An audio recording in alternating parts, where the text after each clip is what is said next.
There was a period of time in my 53 years that I hated to go to the office. It was a struggle. I felt I had no business going there, that I didn't like it, I didn't like me, and I felt that as a result of that, my clients were not getting the best representation that they could get. And I referred a number of people out during that period of time. I soon realized that it was me, not anybody else or not anything outside factor in my life, that it was me. And I sat down and had a long, hard talk with Jack Odrobanak. And Jack Odrobanak suffered as a result of that conversation with him. But he regained the right outlook.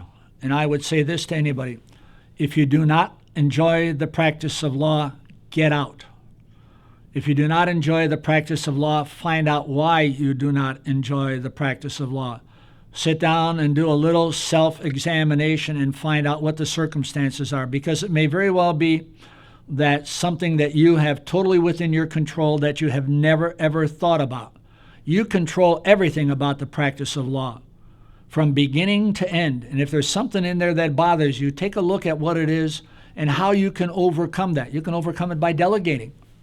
You can overcome that by some form of technology that may take over and do those things.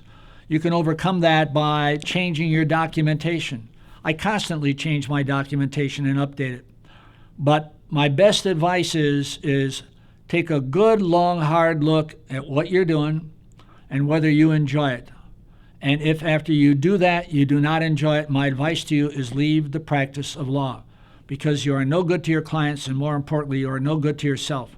You'll soon begin developing bad habits, habits that you do not want to carry over into your private life. So make sure you're happy.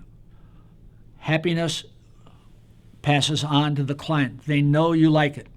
I'm asked all the time, aren't you going to retire? I'm 78 years old. I said, can't you tell from our conversation here that I enjoy what I'm doing? Yes, very much so. I said, when I stop enjoying it, I will retire.